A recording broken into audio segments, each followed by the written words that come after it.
Buenas tardes, bienvenidos de vuelta. Entonces, ahora vamos a seguir con la mesa en modalidad virtual, con la presentación del dossier Literaturas más allá del librocentrismo, un enfoque relacional de la cultura literaria latinoamericana, por los profesores Claudio Maíz de la Universidad Nacional de Cuyo, Argentina, y Florencia Antequera de la Universidad de Navarra, en España.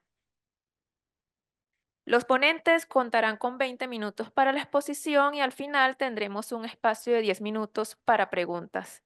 Tienen la palabra entonces los profesores Claudio Maíz y Florencia Antequera. Muchas gracias. El propósito que anima el dossier que nombraron hace un momento consiste en poner a prueba una noción más amplia de literatura.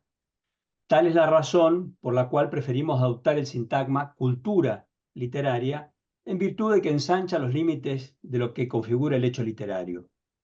Hay primordialmente un interés relacional en la adopción de una cultura literaria que no se agota en el libro, el autor o los contenidos.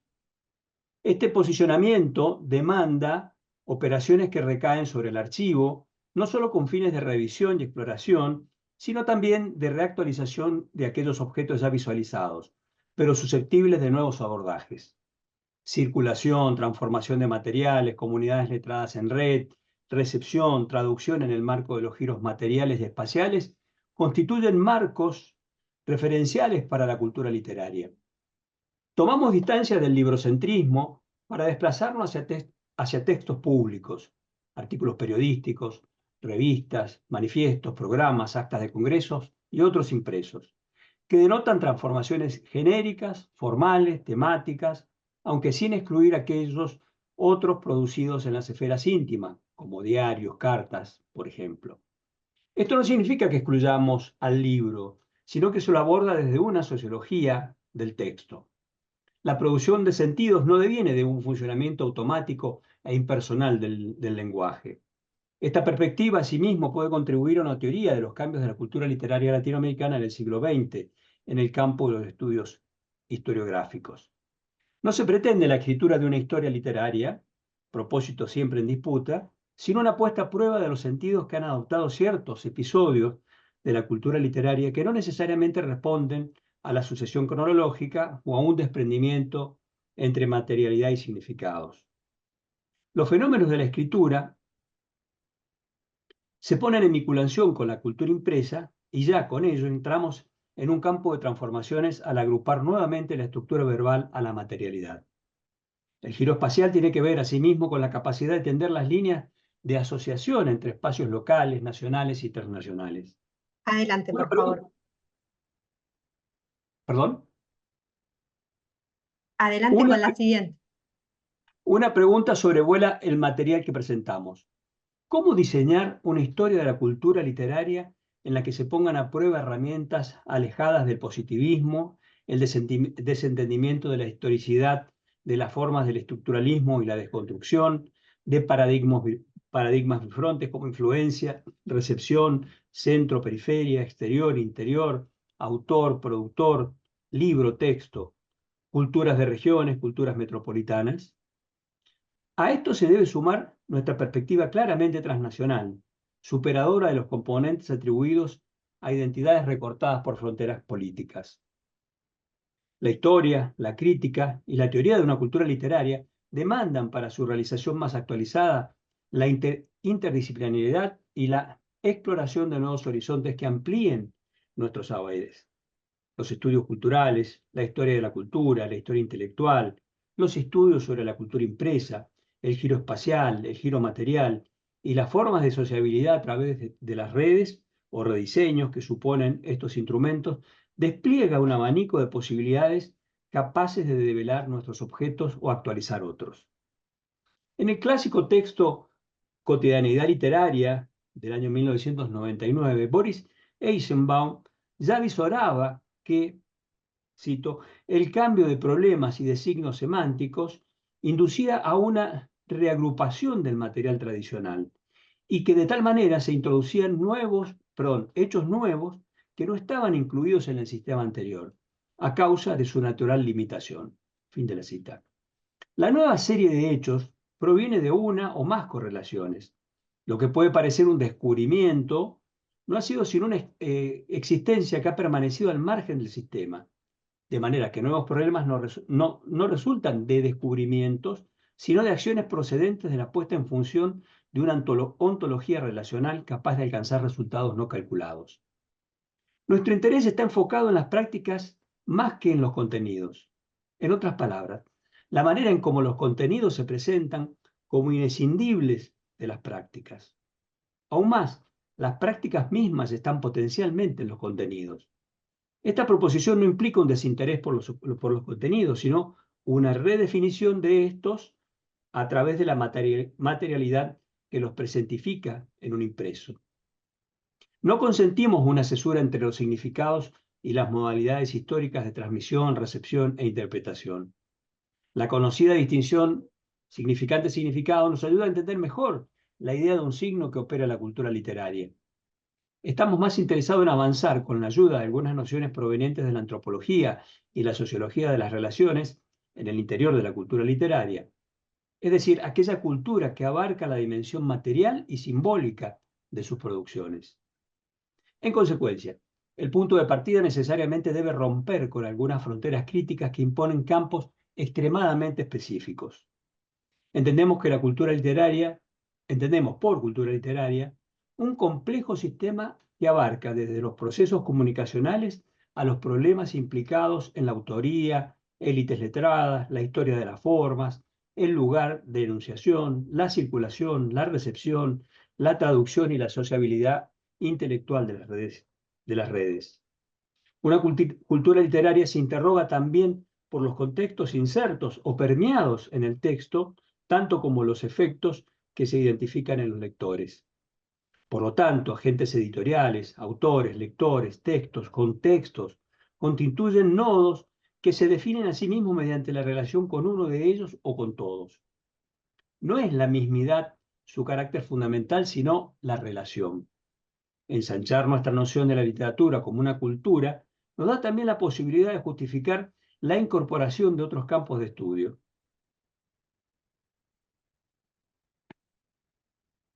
como una dimensión simbólica del mundo social, modifica los constructos historiográficos conocidos. Nuestro tema no atañe a todo el entramado hasta aquí mencionado de la cultura literaria, sino que conforma, como se dijo, el marco conceptual desde donde partimos para organizar este dossier que estamos presentando. Por la amplitud y la pluralidad se impone un recorte. Lo afirmado demanda probablemente un ejemplo que ilustre algunas implicancias que nos interesan. El último libro de crónicas editado en vida por Rubén Darío en 1912 y titulado Todo al vuelo, tiene algunas particularidades que cabe destacar. El lugar de publicación es Madrid. La editorial que lo publica es Renacimiento, también de la capital española. El libro es una compilación de crónicas aparecidas años antes en el diario La Nación, situado en una metrópoli latinoamericana como Buenos Aires, y que Darío recoge en un orden cronológico distinto al que tuvieron en el diario argentino. No es la única alteración que introduce. Los materiales transcriptos son reorganizados en secciones y se advierten diferencias entre las publicaciones provenientes del periódico y las que componen el libro. Un equipo de investigación de la Universidad Nacional de Mar del Plata, Argentina, lleva adelante la edición crítica del texto dariano y ha llamado la atención sobre los vasos comunicantes entre, cito, textos decimonónicos o del entresiglo y los de la segunda década del 20.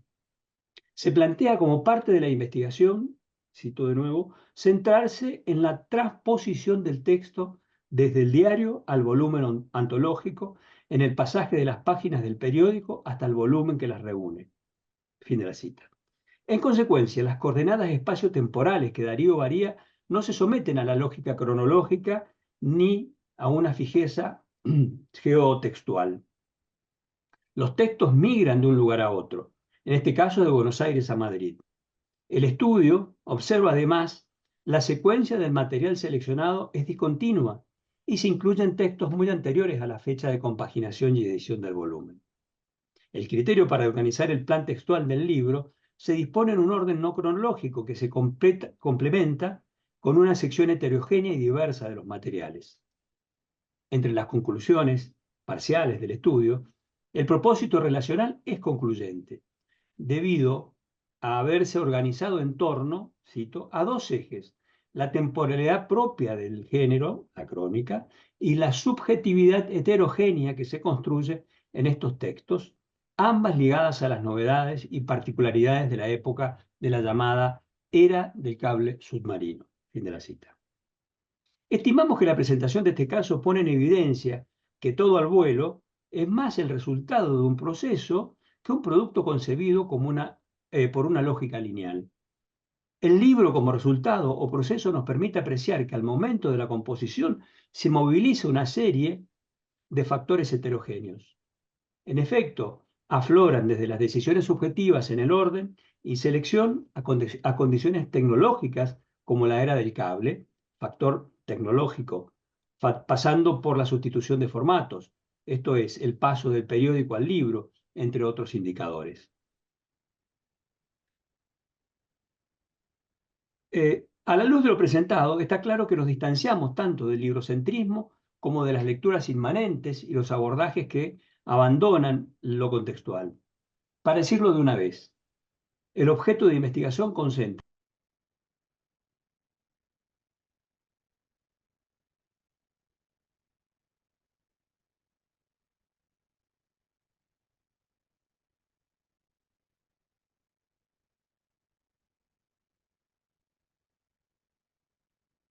y no comparatista.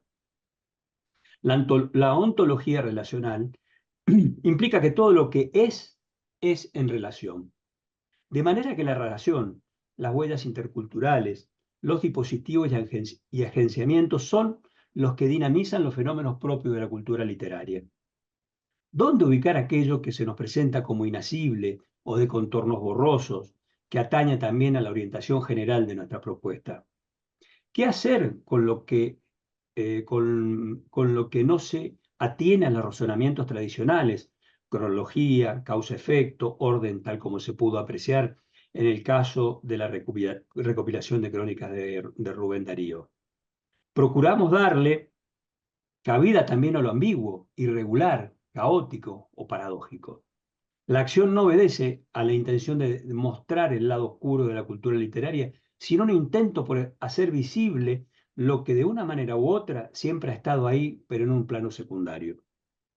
Es necesario transitar un cambio paradigmático que va de lo simple a lo complejo, de lo mecánico a lo multidireccional y de un orden en construcción. La resistencia para admitir tanto las transformaciones, las dinámicas vinculares, como las mediaciones, tiene que ver con factores que incumben a interfaces, configuraciones, lo no definido, lo fluctuante. Estos residuos de la modernidad, tales como lo intempestivo o lo emergente, quedaron fuera de la inteligibilidad por la dificultad que presentan a la hora de una clasificación. ¿Cómo determinar la energía social, esa noción de Greenblatt de los años 90, la economía emocional de Illouz o los rituales de interacción de Collin? En suma, y siguiendo en esto a Bachelard, aquella división clásica que separaba la teoría de la aplicación dejaba de lado la necesidad de incluir las condiciones de aplicación en la teoría misma. Si la relación se sitúa en el plano de la teoría, los resultados de su aplicación precisan visualizarse en una transformación conjunta. En otras palabras, lo que acerca el pasaje de una carta al fragmento de un diario, plano de la intimidad, y a la divulgación de ello en un impreso público por parte de un mismo sujeto, es el relacionamiento que se ha establecido entre ellos.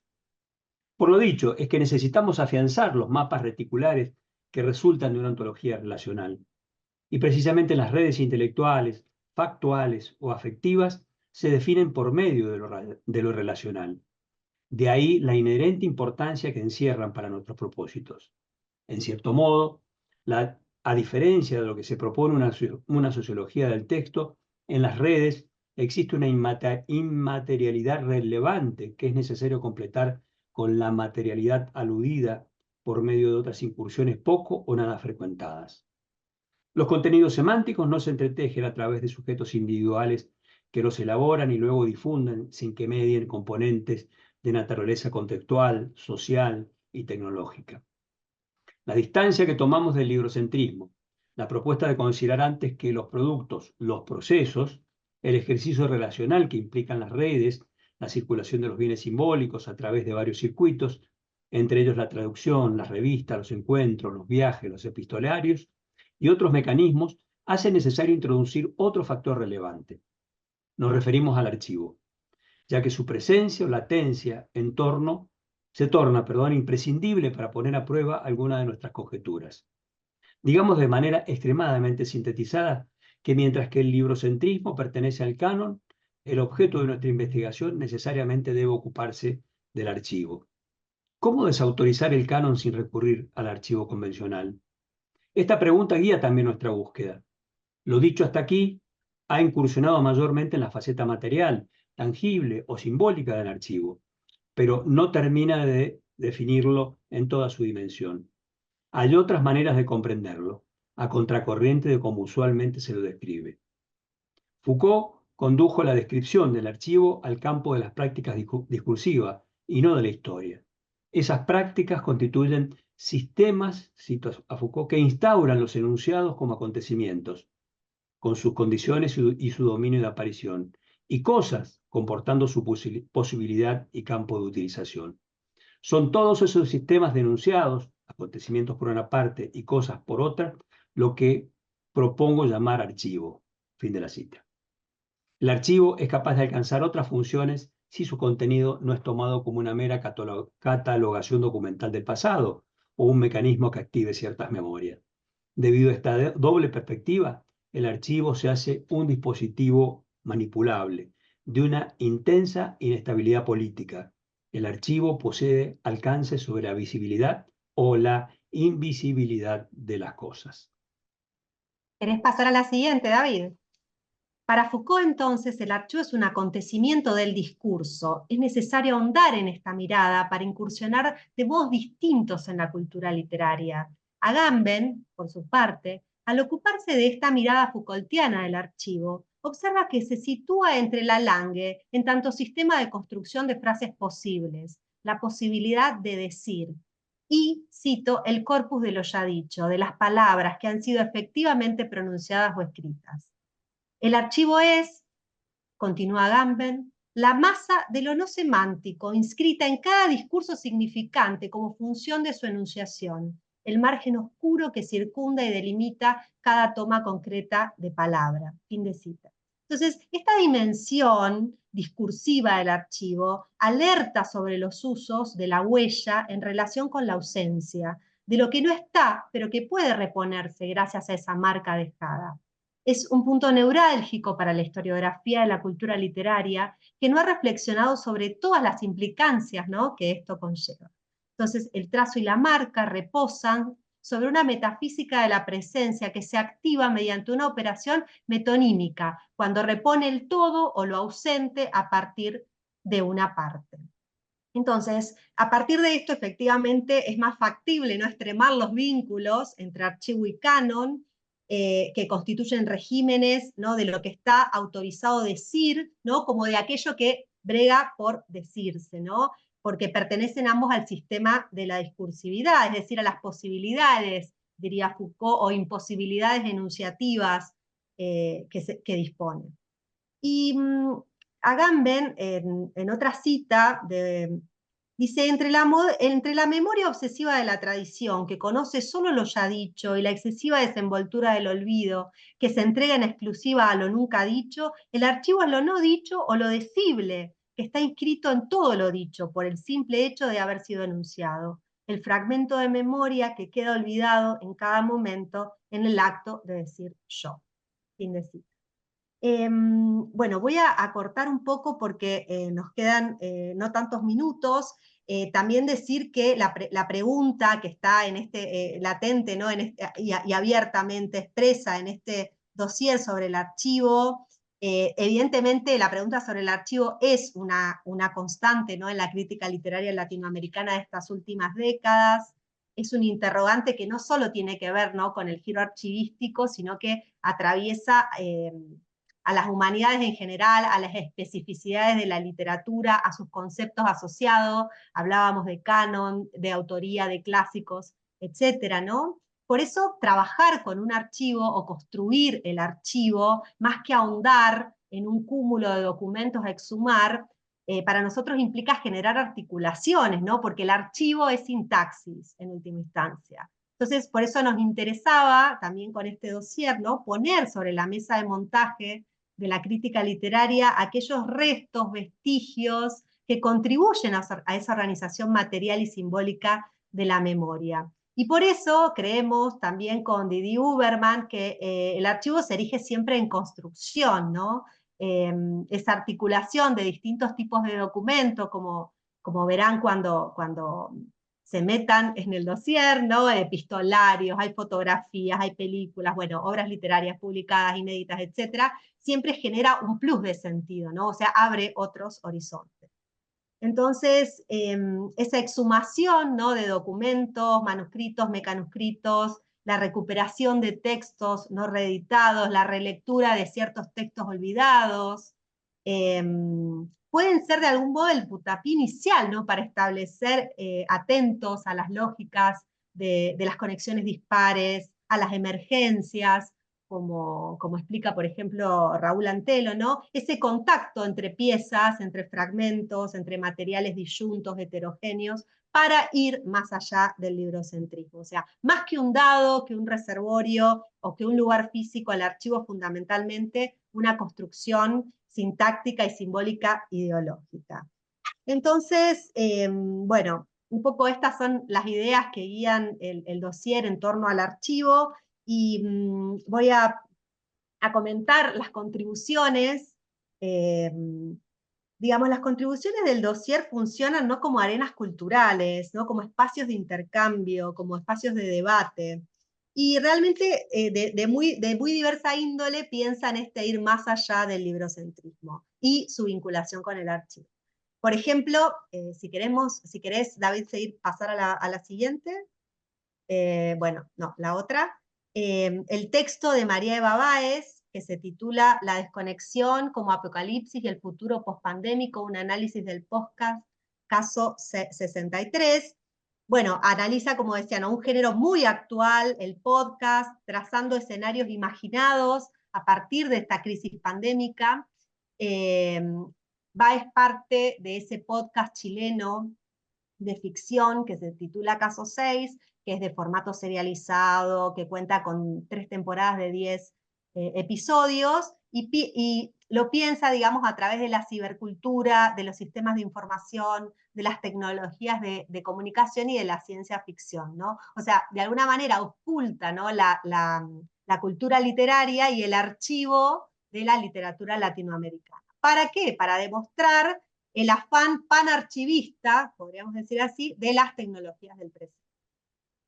En otro de los textos de nuestro dossier, que se titula El archivo del escritor deudor, permanente obra negra de Vivian Abenyoussan, Cristina Patricia Sosa muestra la puesta en tensión de las nociones de autoría, de novela, de originalidad, en la escritura experimental de Abenyoussan, a través del recurso de la cita, la reescritura, el montaje, proponiendo una versión no extractivista del archivo, así lo enuncia, el archivo como fichero, ¿no? Entonces, cada vez que en esta obra, permanente obra negra, se dice libro, la palabra aparece tachada. Este gesto tipográfico construye un dispositivo entrópico que se erige como una resistencia, no solo a su forma tradicional, sino a las convenciones sobre su circulación y lectura.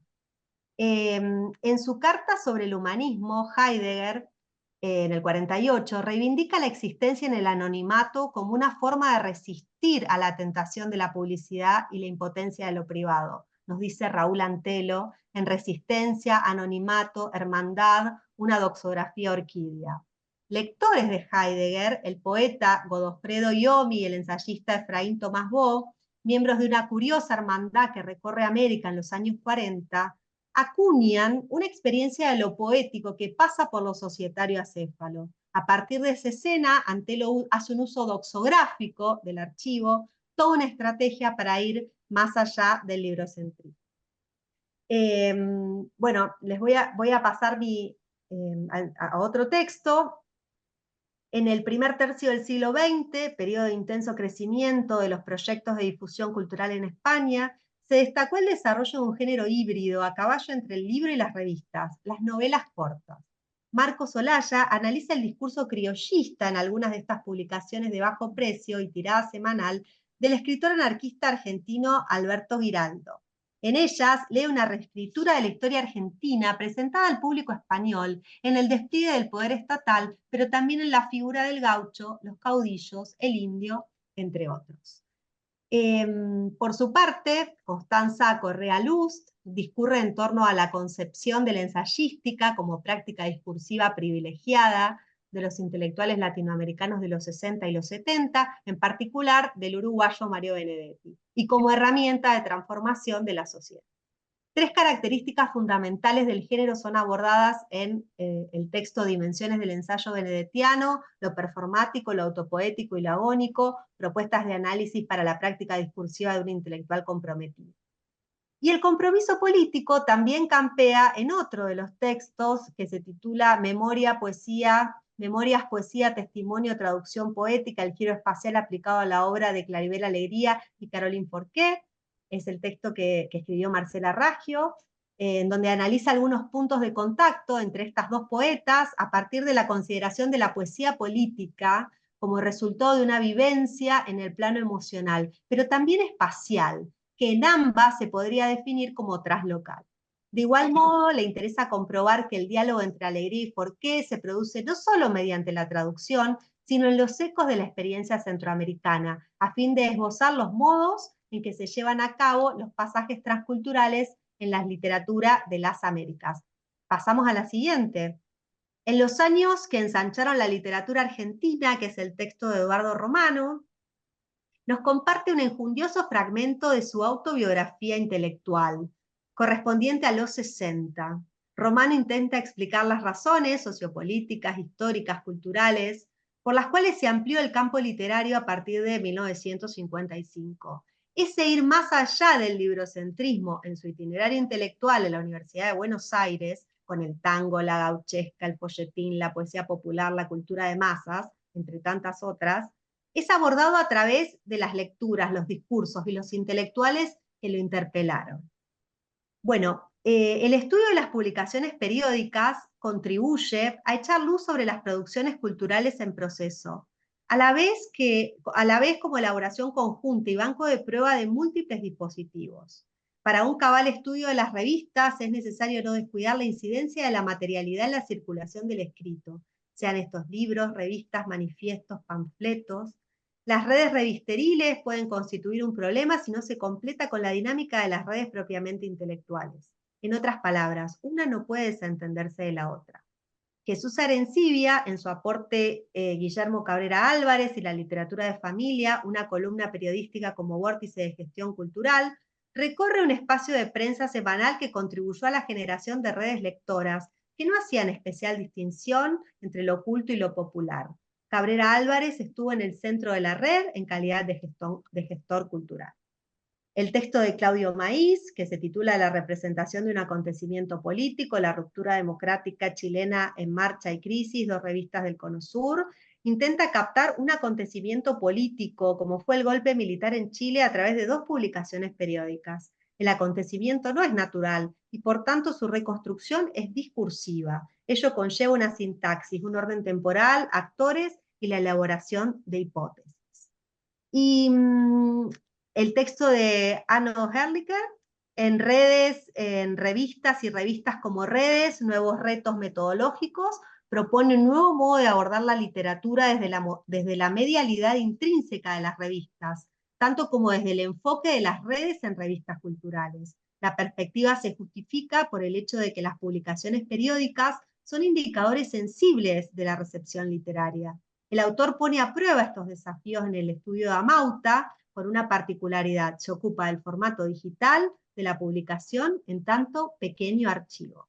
Y el último, del cual voy a hacer mención, es el texto de Danilo Penago Jaramillo y Nancy Vargas Castro, que se titula En modelado modelado de datos para el estudio de redes en revistas culturales y literarias, estudio de caso con 13 publicaciones colombianas. Bueno, allí muestran, ¿no?, algunos métodos utilizados para estudiar revistas de finales del siglo XIX y de la primera mitad del siglo XX, ampliando así los márgenes del archivo hemerográfico latinoamericano. Muchísimas gracias. Muchas gracias, profesor Claudio y profesora Florencia. Ahora venimos con un par de preguntas o intervenciones del público virtual o presencial con Danilo como moderador.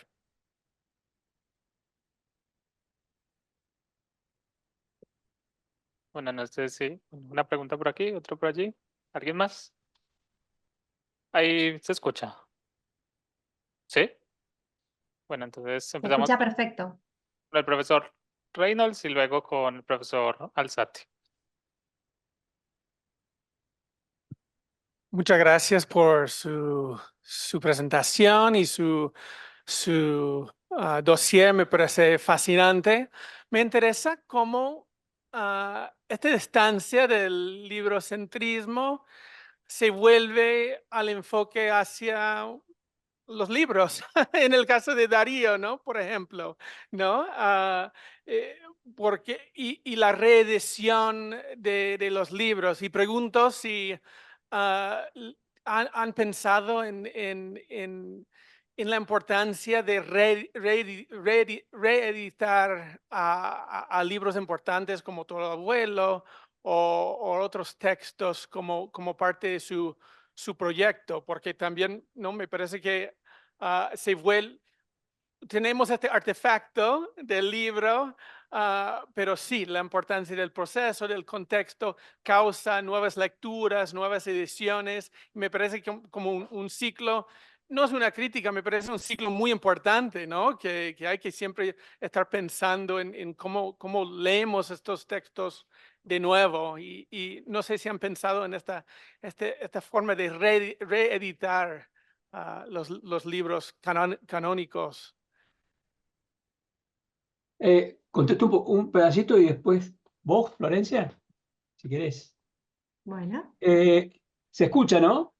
Sí, sí. ¿Se escucha? ¿Sí? Escucha bien. Bueno. En nuestro proyecto en realidad no está, no tiene como objetivo principal la edición. En todo caso, es el estudio de los fenómenos, de los procesos de edición. Hay ya equipos de investigación muy consolidados y con larga trayectoria en algunas universidades argentinas que están trabajando, poniendo el caso del archivo de Rubén Darío, que está siendo reeditado en la universidad, en la UTREF, en la Universidad 3 de Febrero. Entonces, bueno, no nos queremos meter por ese lado porque hay gente muy buena haciendo trabajos muy buenos en relación con eso. Pero sí nos interesa a nosotros, digamos, abordar los casos como el que yo mencionaba de Darío, ¿no? En el sentido de lo procesual, en el sentido de todas esas alteraciones que se producen tanto desde lo genérico a lo cronológico, en fin, a las decisiones propias del autor. Eh, la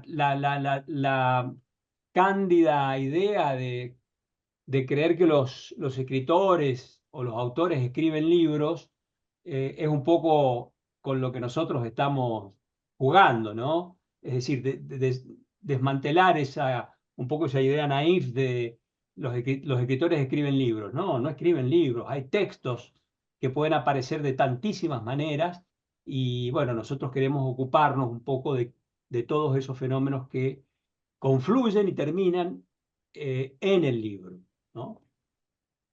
Bueno, y el archivo en eso, por supuesto, tiene mucho que decirnos, ¿no, Florencia? Gracias, Claudio. Sí, yo pensaba que también este dossier es fruto de un trabajo de larga data, ¿no? Y que se ancla también en dos proyectos de investigación.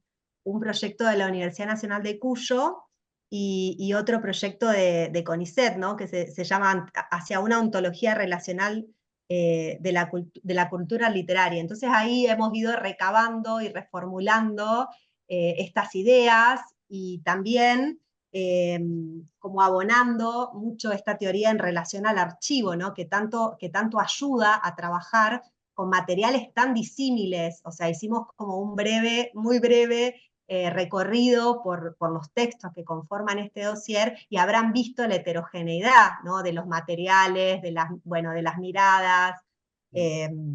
Entonces, queríamos dar un paso más allá del librocentrismo, abordando estas otras materialidades, textualidades, en esta clave, ¿no? que intentábamos como desbrozar, ¿no? O sea, no, digamos, la recuperación de una totalidad preexistente, porque no nos interesa el archivo solamente como una recuperación de lo preexistente, que sería como más un métier, digamos, de la archivística, sino de transitarlo a partir de esta fragmentariedad o de este montaje, ¿no? Nos interesa eso, el montaje. Y entiendo que este dossier es, en ese sentido, es como muy demostrativo, ¿no? de esta perspectiva que tenemos, ¿no? También desde estos proyectos de investigación, como decía al comienzo, ¿no? Tanto en la Universidad de Cuyo, en el CONICET, etcétera.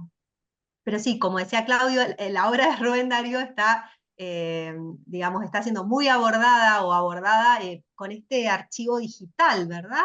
De la Sí, Universidad sí, de 3 de de 3 de febrero, febrero. ¿no? Sí. Sí. Así que muchas gracias por la pregunta. Bueno,